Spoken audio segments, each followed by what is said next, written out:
Estar bem informado tem um custo. Não estar, custa muito mais. André Ventura e António José Seguro estão na segunda volta. E cada detalhe conta. O palco das eleições é no Observador. Acompanhe passo a passo. Assine hoje o Observador e garanta acesso a todos os artigos, agora com 40 € de desconto. Saiba tudo em observador.pt. Parece um vidro num contexto supostamente que, quer dizer, já teria ali umas centenas de anos, quer dizer, nós estávamos ali meio, mas isto, será que era mesmo assim? Havia aqui janelas com vidro nesta altura? Não parece que faça muito sentido. Fomos perguntar ao professor, tal e qual, e quando ele viu, não, esqueçam, isso aí é uma intromissão, um revolvimento que chegou a essas camadas mais baixas, mais profundas, pronto, mas isso é de um avião nazi. E nós, quer dizer, olhámos, eu e os meus colegas, entre olhámos, né, quer dizer, como assim de um avião nazi? O que é que nos está aqui a escapar?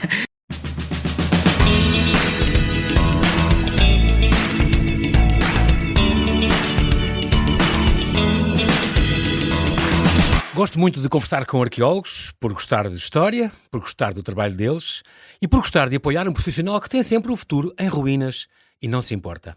Hoje convido-vos a vir comigo à Costa Alentejana conhecer um arqueólogo, Pedro Correia da Silva, que já quis ser astrónomo e acabou por mergulhar na Terra para nos revelar o passado.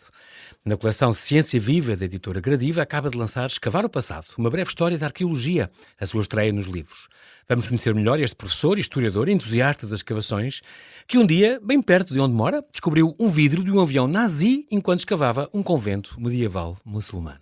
Já vamos saber tudo. Olá Pedro, e bem-ajas por ter aceitado este meu convite, diretamente de... Estás aonde? Santa Clara a Velha? Olá, boa tarde.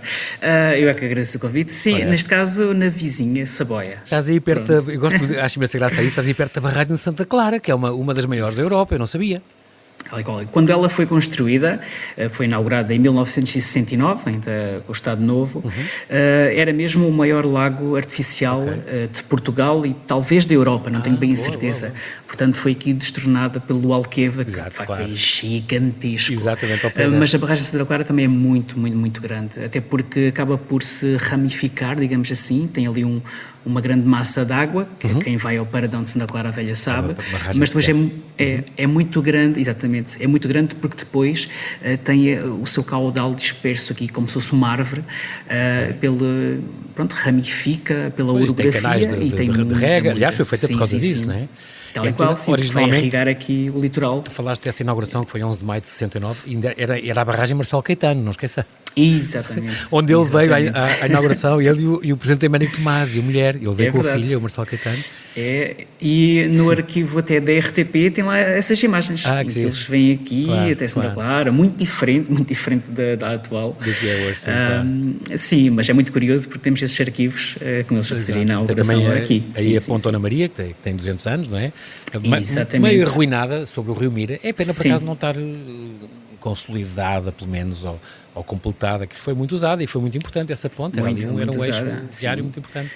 Era mesmo muito importante porque era a única passagem, ao fim e ao cabo, sobre o Rio Mira, porque temos uma ponte agora atual, que é onde passam os carros, normal, e é mais moderna, mas essa... Tal e qual, foi inaugurada, como disse muito bem, há 200 anos, apesar de lhe chamarem ponte romana, ou medieval, dos arcos e tudo mais, mas não é, tem esses ares, mas não, de facto já tem 200 aninhos, e foi muito utilizada até agora, realmente há 3 anos, fez ficar em ruínas. Pois é. É verdade. Tal e qual. E tens finalmente a igreja de Santa Clara de Assis, que eu acho graça, porque aqui diz todas as referências do CIPA mesmo, do inventário do património, dizem que é junto à Alameda da Índia e ao Largo Dr. Oliveira Salazar. E ainda é assim? Sim. Ainda se chama assim.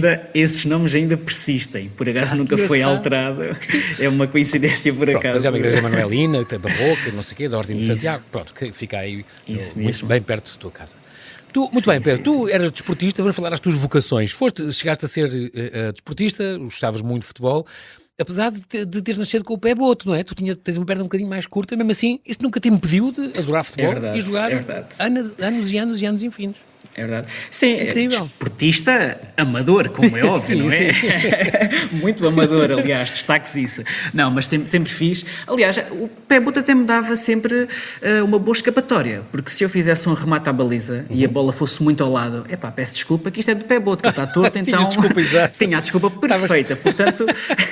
Estavas sempre safo. Sempre safo.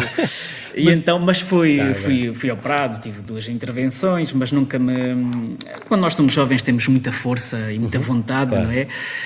Mas pronto, agora já... É engraçado, falas nisso, olha, com 30 anos, 33. Nunca sim, fiz muito desporto e não me coibi de jogar e só aos 30 anos é que penduraste as chuteiras, como tu dizes, e agora tens os filhos para correr, andar pelo campo e para jogar com Correm eles, por mim portanto, agora. Exato. Eu agora só corro atrás deles, que também é um grande exercício, porque nunca me para quietos. Eu imagino. Sempre atrás da então. bola e tudo mais. Estou a falar com o arqueólogo, portanto vou continuar a escavar aqui este passado, onde tu querias muito ser cientista, é engraçado. Tu tinhas esta ideia de ser verdade. astrónomo ou astrofísico e lembras-te, com 4 anos, é uma memória incrível, de mente antiga, de estar a olhar para o céu e estar a tentar perceber a questão, o conceito de infinito. Quem é que te estava a ajudar a explicar isso ou a mostrar isso? É espetacular, porque eu tenho essa memória e consigo identificar aqui os 4 anos, porque eu vivia num pequeno sítio chamado Cortes Pereiras e são pequenas casitas. Quando nós imaginamos aquele povoamento alentejano de montes e tudo mais, podemos imaginar este sítio onde eu vivi. E então eu sei que depois, aos 5 anos, fui para Santa Clara a Velha, para a aldeia, onde por acaso ainda hoje resido, também uma dessas coincidências engraçadas, porque eu sempre imaginei fazer a minha vida em Lisboa. Fiz lá licenciatura, mestrado. Sim, mas depois conheci aqui a minha esposa e fiquei aqui nesta zona. Apaixaste-me pela zona e pela tua futuro. Isso mesmo.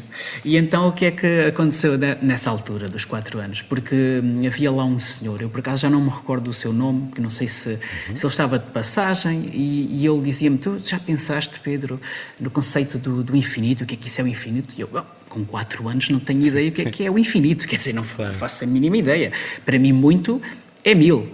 E exato. Então, nessa altura, não é? Agora, infinito não sei. E ele explicar-me, então, olha, o infinito é algo que nunca acaba, uma coisa... nunca acaba? Como assim nunca acaba? Sim, se calhar o universo é infinito, nós não temos bem a certeza absoluta. E eu olhava para o céu e aquilo marcou-me mesmo. E então eu pensei, bom, isto estudar o universo é capaz de ser uma coisa engraçada, mas isto ainda muito, como dizer, não de forma muito consciente, não é? Ficou lá no inconsciente, adormecido, até que lá mais tarde, no 7º ano, lembro-me perfeitamente, porque é a matéria que se dá no 7º ano, damos a astronomia, o universo, os planetas, tudo mais. E eu aí, nesse momento, vi que era realmente algo que eu gostava de estudar, muito por influência de um professor de Físico-Química, e então comecei a ler muitas coisas relacionadas com isso. Foi aí que eu conheci o Carl Sagan, não é? O famoso Carl Sagan, o Cosmos, que leste e que viste, com certeza, o filme, não é? O documentário, sim. É espetacular mesmo. Pronto, eu hoje dou aulas de História e volta e meia ainda utilizo alguns trechos do Cosmos original também. Depois há outro com o Neil deGrasse Tyson. Pronto. Exatamente. E então esse é o mais antigo, de facto é espetacular e ainda utilizo hoje.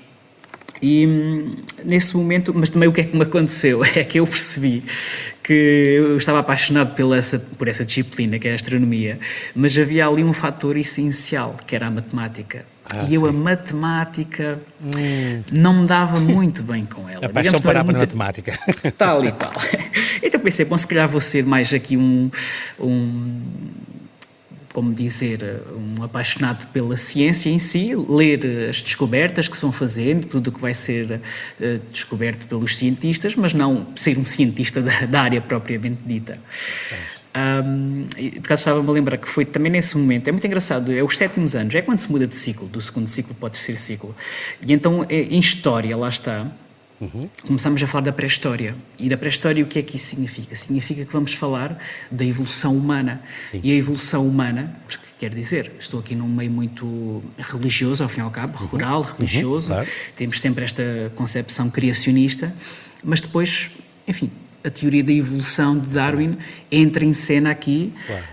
E com esta questão de, bom, se calhar somos apenas aqui mais um animal entre o reino, de várias espécies, de subespécies, e de como é que se dá essa evolução. Ao fim e ao cabo é aquela primeira pergunta filosófica, não é? De onde é que nós viemos? Exatamente. E então foi aí que também, lá está, a história e a arqueologia mais tarde, não é? Foi aqui um bocadinho se sobrepondo à questão do céu, e comecei a olhar mais para a Terra e depois no futuro para debaixo da Terra aqui que nós pisamos. É engraçado. Está ali, mergulhando cada vez mais. Há aqui uns pormenores muito curiosos no teu percurso. Tu, no 7º ano, querias ser astrónomo, por influência deste professor de Físico-Química que tu tiveste.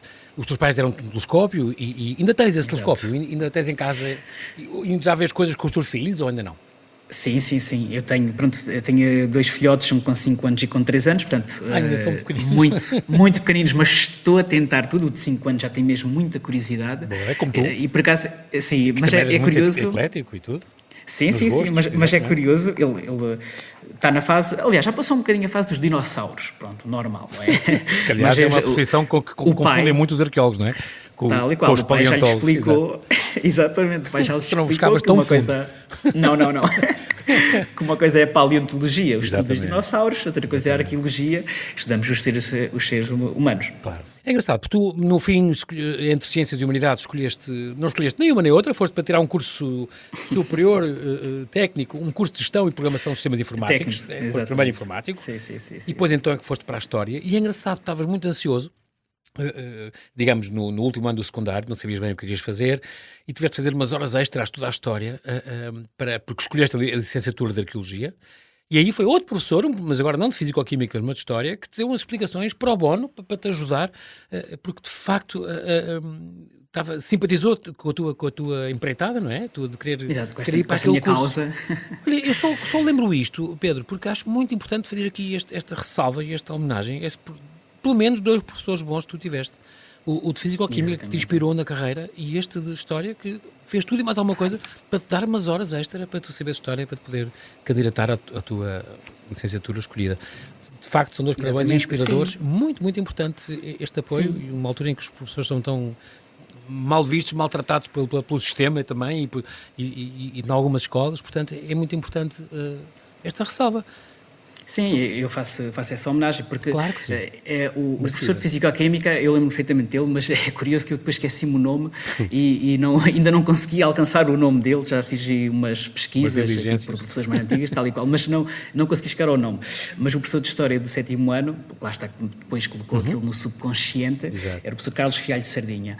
E o professor na secundária foi o professor Armando, que, lá está, eu no 9º ano também não sabia bem o que eu queria, quer dizer, normalmente escolhe-se ali as humanidades ou a parte mais das ciências, e eu tanto podia cair para um lado como para o outro. Então o que é que surgiu? Como tinha nesse ano aberto daqueles cursos profissionais numa secundária de informática, também falei com os meus pais, enfim, não tinha ainda bem a certeza do que é que queria seguir, e como sou muito eclético, lá está, pensei, bom, por que não? Informática, gosto de computadores, até percebo, se calhar até profissionalmente, quem sabe, depois sigo uma engenharia informática ou algo do género, algo sólido, só que gostei muito do curso, foi muito bom, não é? Mas no final não estava preenchido, ou seja, aquela paixão que eu digo que às vezes é necessária, não estava ali acesa, e cada vez... tal e qual, e diminuía cada vez mais. E então, por acaso, com a coordenadora desse curso, estava a ter uma conversa, estava seriamente a pensar mudar radicalmente, ir para a universidade e tirar, lá está, História, Geografia, História, Arqueologia, ou mesmo Antropologia, eu acho que até coloquei Filosofia e Sociologia. Ok. Sim, até porque esta licenciatura, tu tiraste mesmo licenciatura em Arqueologia, não é? Sim, a arqueologia mesmo. Sim. Pois, antigamente era por História e depois havia essa especialização. Era História variante Arqueologia. Mas a primeira licenciatura em Arqueologia foi na Universidade do Porto e é de 99, portanto já apanhaste esta licenciatura mesmo em Arqueologia, é engraçado. Sim, aqui com uma década de consolidação, aqui com o currículo já feito para arqueologia, integralmente, e dado por arqueólogos. A astronomia ficou então um hobby, pronto, acho muito bem. Foi. A tua primeira descoberta, tu estavas no primeiro ano do curso, quando tiveste esta escavação do Ribate. Portanto, estás a falar de um Ribate, é um convento de fortaleza medieval muçulmano. concretamente na Rifana, também não é muito longe de ti. Não sei se isto faz parte daquelas escavações do casal do Mário e Rosa Varela Gomes, que eles... Era, pronto. O professor, o professor Mário Varela Gomes foi o meu orientador de Engraçado. E estavas no primeiro ano do curso, quando encontraste isto? Primeiro ano, sim, foi a primeira escavação arqueológica. Deves ter apanhado uns ossos de baleia, uns restos de processo. Sim. Havia uns restos sim. com 800 anos, eu achei isso extraordinário. Foi mesmo. E uma estela epigrafada, não foi? Uma pedra com inscrições árabes. O que é que dizia a pedra que tu encontraste? Já nem me lembro, porque aquilo foi estudado, tumular, foi traduzido. Okay. Por acaso, sou sincero, não me recordo bem, porque depois acabei por não voltar lá e segui para outros sítios, outras investigações, e acabei por não fixar o que é que dizia. Mas, de facto, são as memórias que eu tenho, quer dizer, tenho muitas memórias dessa primeira escavação. Mas no meio primeira escavação não se esquece. Vidro, e os professores, não ligues muito que isso é uma coisa nazi, pois é de um avião. Muito curioso. E depois soubeste esta nós não história sabíamos, do avião que nós não sabíamos. Ali. Sim, porque parece um vidro num contexto supostamente que, quer dizer, já teria ali umas centenas de anos, quer dizer, nós estávamos ali meio, mas isto, será que era mesmo assim? Havia aqui janelas com vidro nesta altura? Não parece que faça muito sentido. Fomos perguntar ao professor, tal e qual, e quando ele viu, não, esqueçam, isso aí é uma intromissão, um revolvimento, chegou a essas camadas mais baixas, mais profundas, pronto, mas isso é de um avião nazi, e nós, quer dizer, olhámos, eu e os meus colegas, olhámos, né, quer dizer, como assim de um avião nazi, o que é que nos está aqui a escapar? E depois percebemos também que surgiam, volta e meia, pedaços metálicos, que era pertencentes ainda desse avião, porque foi um avião da fuselagem que se espinhou. Pois foi, em 1940, na Segunda Guerra. E exatamente, se espinhou ali. E é muito engraçado, o próprio Hitler chegou a condecorar 4 moradores dessa região, porque prestaram, daquela região, da Rifana, por terem prestado as honras fúnebres aos pilotos encontrados. Mandou uma medalha e um diploma. É impressionante. Foi a tua descoberta mais impressionante até hoje? Impressionante no sentido inusitado, digamos assim. Sim. Inusitado. Foi, sim, não foi? Sim. Continua a ser essa. Sim, inusitado, sim, acho que sim. Quer dizer, também sou sincero, os antropólogos biológicos escavam a parte dos restos osteológicos humanos, não é? Os arqueólogos também podem, mas normalmente tem que ser aqui um antropólogo dessa variante biológica, física. E eu se calhar diria que o que me marcou mais foi de facto já escavar um esqueleto humano, mas de um bebê, que foi isto em Mértola. Porque aí mexe de forma, talvez não tão científica quanto isso, mas uma coisa mais emocional. Muito bem. E aí também nos faz pensar, lá está, quando falamos aqui de arqueologia, o estudo do ser humano, no passado, ou num passado até mais recente, muitas vezes isto acontece-me perceber nas pessoas que não estão ligadas muito à história, que se pensa na pessoa do passado quase como um personagem de ficção, quase como se falássemos de, Dom Dinis, o rei poeta, mas isso parece quase uma personagem de um romance histórico, não é? Nunca olhamos para o Dom Dinis como uma pessoa que de facto existiu. E então eu tento sempre explicar isto às pessoas, que as pessoas existiram e são de carne e osso, tiveram emoções, amor, ódio, enfim, fizeram as suas necessidades, não é? Tal e qual como todos nós. E então quando se vê estas pessoas de facto ali, é emotivo. É emotivo. Pedro Correia Silva, temos que fazer aqui um brevíssimo intervalo, já voltamos à conversa, até já.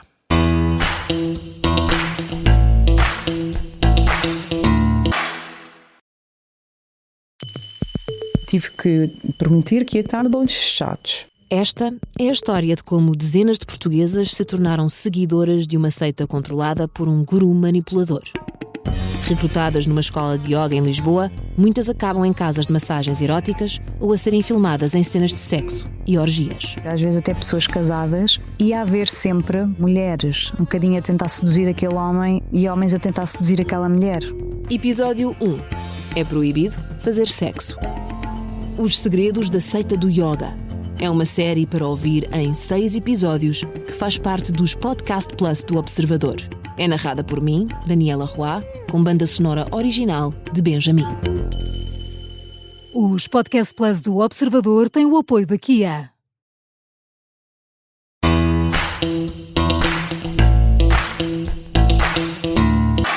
Estamos a conversar com o arqueólogo Pedro Correia Silva. Ele acaba de estrear nos livros com Escavar o Passado, uma breve história da arqueologia.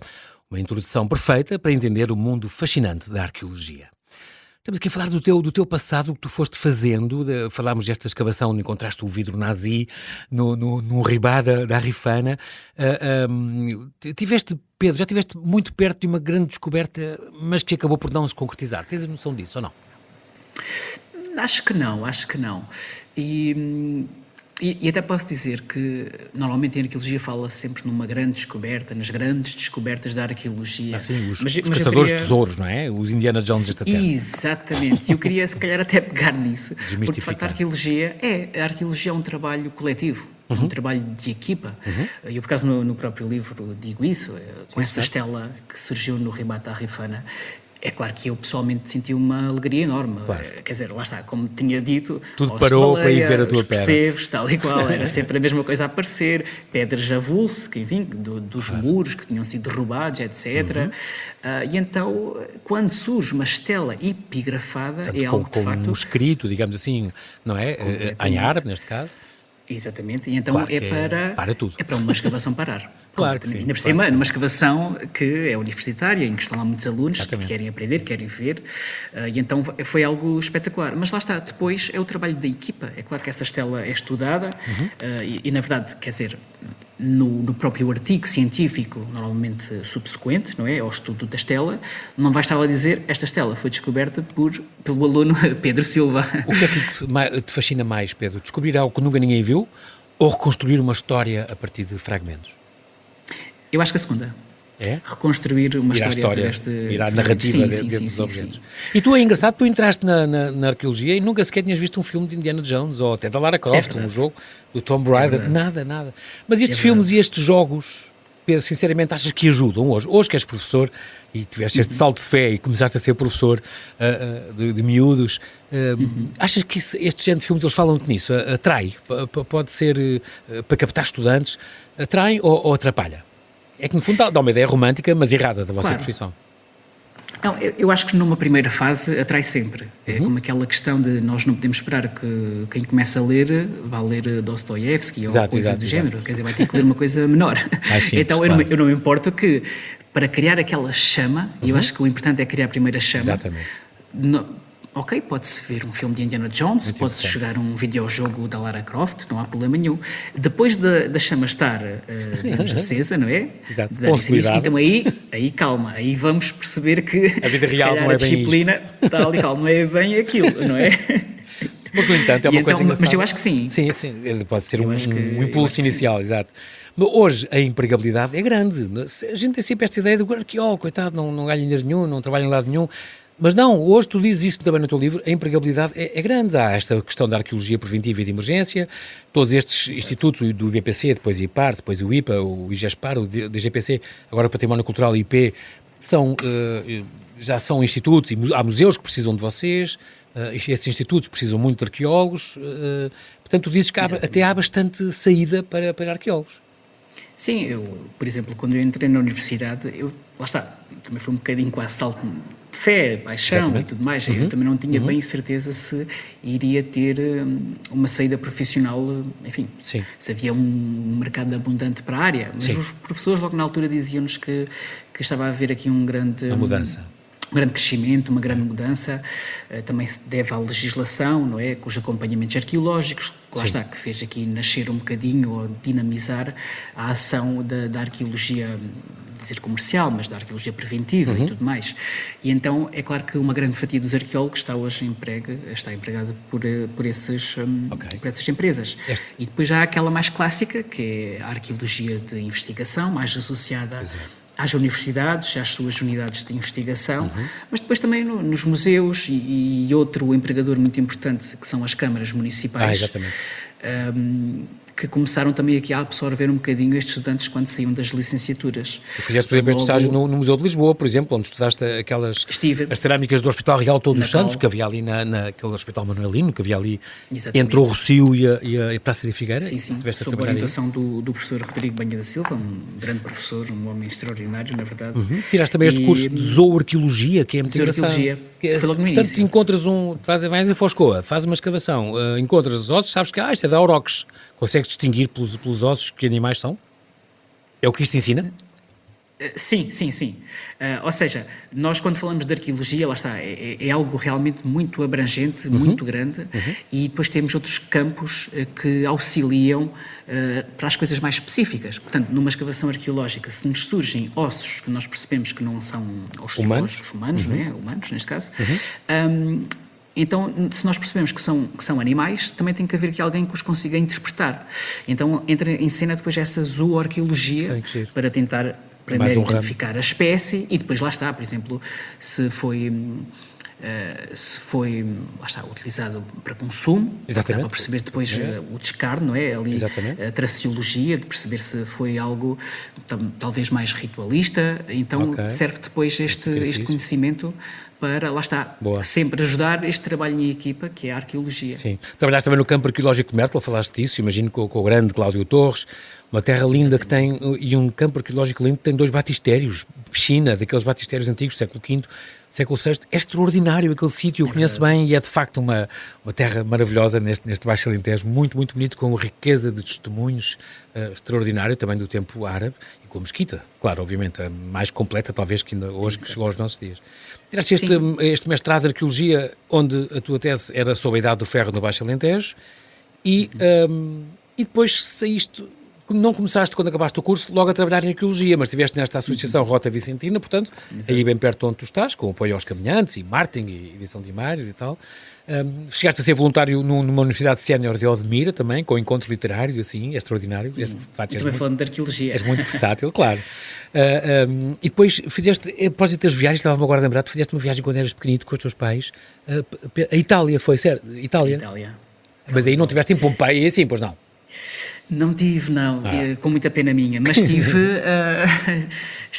Essa é uma viagem fascinante, ir à Itália, que o património... É espetacular. Não, foi uma viagem que marcou profundamente.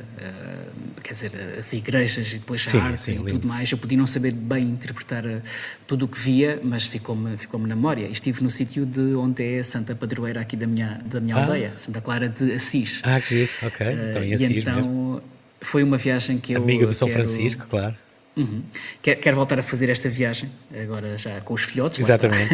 Deixá-los crescer mais um bocadinho para aproveitarem mais. Mas Itália é um sítio que eu quero regressar, até porque de facto não consegui ir quando estava a fazer a licenciatura e mestrado a Pompeia. E há muita coisa a ser descoberta agora, é incrível. Continuam passa, com grandes campanhas todos os anos, é impressionante.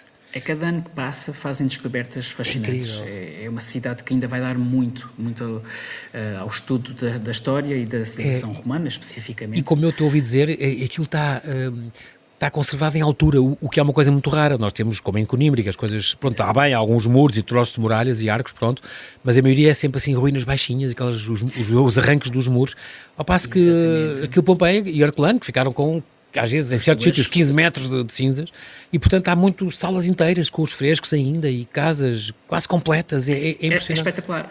Isto ao fim e ao cabo vai aqui pegar também... Escusam de reconstruir. Vai pegar na questão das pessoas serem reais e quando se exatamente. Vê uma escavação arqueológica... Não é o tal personagem de ficção, exato, como tu dizes.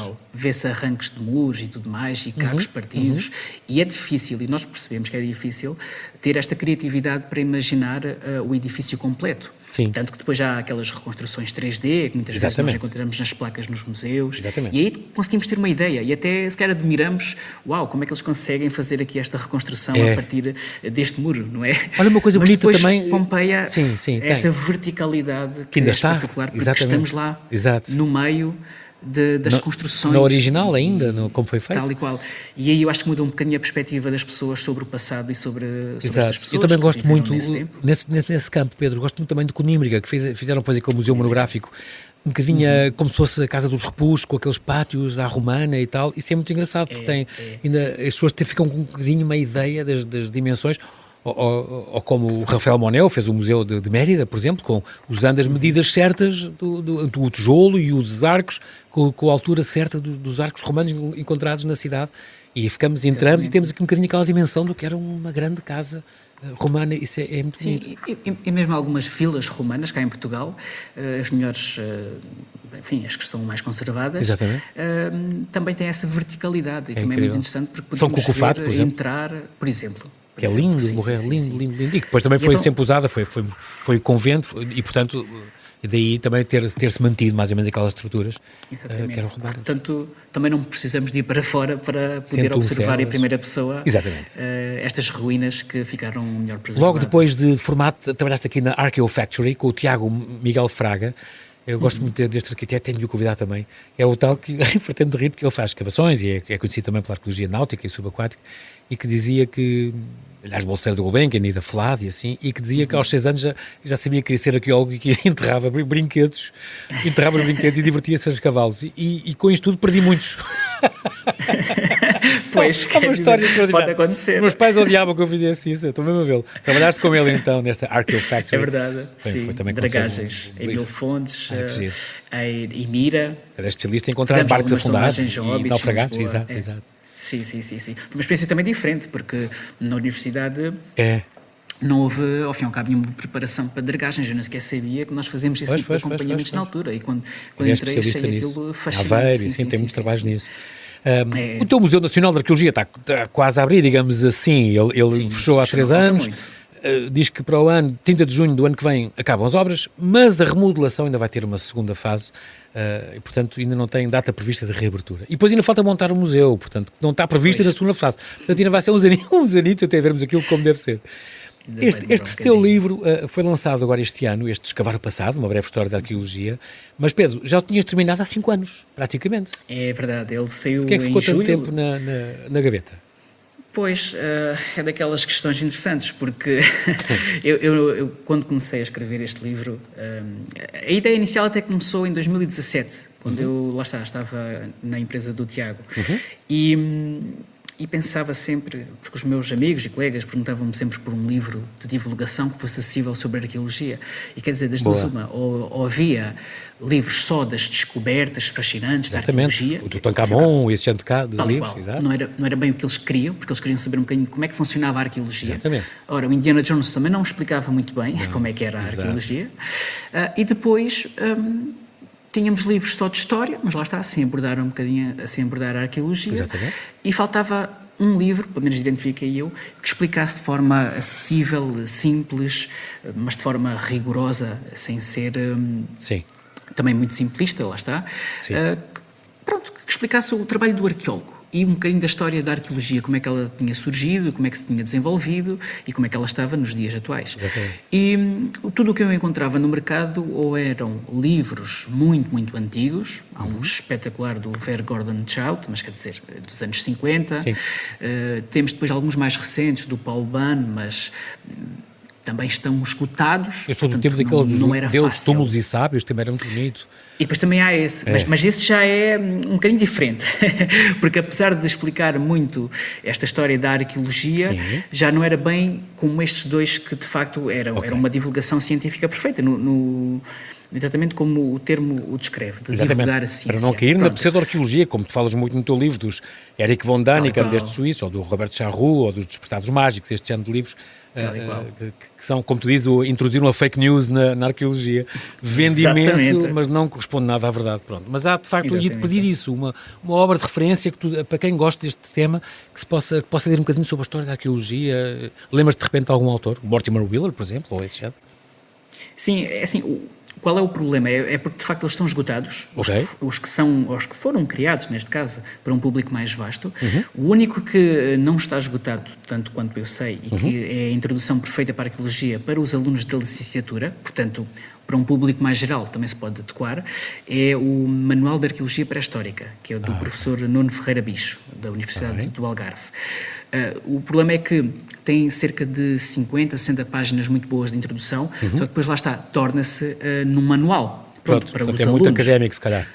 Tal e qual. Não para o público em geral. É a vantagem deste teu livro, é muito para o teu target, é muito o público em geral, e eu gosto muito disso, fizeste muito bem. É mesmo para o público geral, porque eu até acabei por, se calhar, não responder à pergunta há bocadinho. Eu escrevi o livro Mais Coisa, Menos Coisa, ali entre 2018 até o início da pandemia, porque não era uma coisa continuada. Eu ia escrevendo aos poucos, ia matutando como é que eu queria a estrutura do livro, refiz muita coisa, e depois, nasceu o meu primeiro filho e veio também a pandemia, então eu, fiquei aqui num grande hiato até o meu segundo filho e como a última parte do livro Sim, e depois como a última parte do livro necessitava aqui de alguma concentração e de revisão aqui das fontes, coisas a nível exato, científico, tal e qual, eu demorei mais tempo porque eu não tinha esse tempo, lá está. Pronto, ok. E então, depois, finalmente, quando finalizei o livro, tive aqui esta resposta afirmativa por parte da Gradiva, através da Helena. É uma grande coleção, Helena Rafael. É uma grande coleção esta de ciência viva, não é? É bestial. E com a resposta de que o professor Carlos Filhais também lá está, ciência aceitava, aberta. porque exatamente, porque ele agora é aqui o coordenador da ciência aberta, e fiquei imensamente feliz, porque ao fim e ao cabo... Saíste no sítio certo. Sim, em termos editoriais, aqui a Gradiva, com esta ciência aberta, para mim era como se fosse o Benfica, a dizer que me queria contratar, não é? Sim. Sou benfiquista, não é? Pronto, para os sportinguistas seria o Sporting, ou os sportinguistas. Exatamente, pois. Mas, portanto, eu fiquei de facto muito feliz. É engraçado tiveste este jeito de começar o livro logo com a descoberta do Otzi, este homem do gelo, no Tirol, famosíssimo. Eu não sabia, eu lembrava-me dessa descoberta, que foi descoberta na fronteira entre a Áustria e a Itália, o homem do gelo. Exatamente. Agora, que tinha uma flecha cravada nas costas, eles pensaram que era um homem morto há pouco tempo, um crime, uma história de crime, e afinal tinha mais de 5.000 anos, 5.300 anos, e depois tudo o que se sabe, de uma pancada na cabeça, a última refeição consegue-se ver, tinha cerca de 50 anos, era canhoto, tinha pedras na vesícula, olha como eu tirei, tinha artrose, tinha 60 tatuagens, quer dizer que ele estava com pele ainda, o que se quer dizer. Sim. Foi o gelo que conservou? Porque, tal e qual, foi. O Otzi acaba por ser espetacular nesse sentido, porque também temos este contexto ideal para a preservação do corpo, exatamente, corpo físico, claro. E então a arqueologia depois, associada a muitas outras ciências, porque a arqueologia é pluridisciplinar, multidisciplinar, conseguiu, ano após ano, ir fazendo novas descobertas em relação ao Otzi. Então nós criámos aqui este personagem que, enfim, foi uma pessoa real que existiu. Até hoje tem 19, sabem que tem 19 descendentes vivos, fizeram testes de DNA. É verdade. Tem 19 descendentes vivos no Tirol. É extraordinário, um homem com 5.300 anos, é incrível. A genética tem ajudado muito a arqueologia. Claro. Arqueologia, portanto, arqueo, arcaico, antigo, não é? E de logos vem de saber. Ainda hoje acho um bocadinho uma disciplina mal compreendida, já vimos que há muitos que confundem ainda com os paleontólogos, os dinossauros. Falas aqui no livro também questões engraçadas, agora o nosso tempo está a acabar, mas queria rever alguns pontos, por exemplo, até onde no passado veio a arqueologia, e tu falas disto até do Garbology, este estudo das lixeiras recentes, consegue falar muito sobre nós. Aquela convenção da arqueologia subaquática, que diz que vai há pelo menos até há 100 anos atrás, mas vai muito mais. Contas a história do primeiro arqueólogo que terá sido este rei na Babilónia, o Nabónidos, que foi investigar sobre uma terra e uns palácios construídos. Portanto, afinal tem 2.600 anos a arqueologia. E foi graças à própria arqueologia que se descobriu a Suméria. É muito engraçado isso.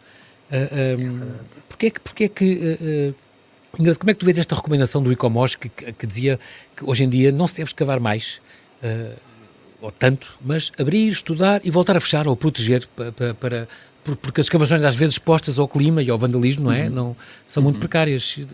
Sabes isto e vocês empregam isso no vosso trabalho muitas vezes? Sim, porque como acabou de dizer, aqui o tempo, o vandalismo e tudo mais, exatamente, pode originar aqui a destruição de elementos arqueológicos, que, enfim, serão perdidos para sempre. Então, às vezes será melhor fazer a escavação, fazer o registro científico, a preservação pelo estudo científico, pelo desenho, fotografar, medir, etc. Tudo o que se faz numa escavação arqueológica.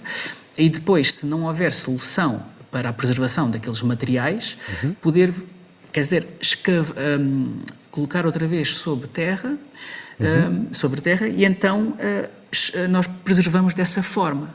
Porque se ficar exposto aos elementos, quer dizer, nós vamos acabar por perder esses indícios que, de outra forma, nós não temos aqui acesso. Então, mais vale, se calhar, e estava aqui a pensar até noutra coisa, porque quando nós fazemos isso, depende sempre do contexto, isto é sempre uma coisa de um contexto muito específico, não é?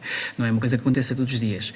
Mas, às vezes, é por uma questão também de tempo, pode surgir um contexto arqueológico numa obra, estava eu a pensar agora aqui numa que até me aconteceu, e que não se tinha assim tanto tempo para fazer uma escavação como deve ser, meticulosa, científica, e então tinha só de se perceber o contexto, e como a obra, pronto, já iria por outro lado, teríamos de, ao fim e ao cabo, também, como não estava no caderno de encargos, teria-se de novamente colocar a terra, para preservar, Exatamente, deixar lá, exatamente. está tudo identificado, o sítio, para mais tarde, Exatamente. a nível científico, se se quiser fazer uma investigação Mais a fundo, científica exatamente. mais a fundo, já se sabe que está lá, tem-se os dados da escavação, dados preliminares, o que se encontrou, e a partir desse momento é como se continuasse de onde se deixou. Fica então estas dicas para quem queira saber mais, para quem queira investigar mais.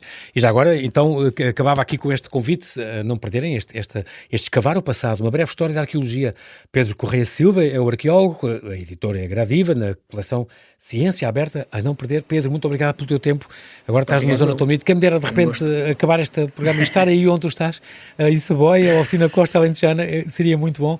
Um grande abraço e muito bom trabalho. Muito também obrigado, para os teus alunos. igualmente. Muito obrigado.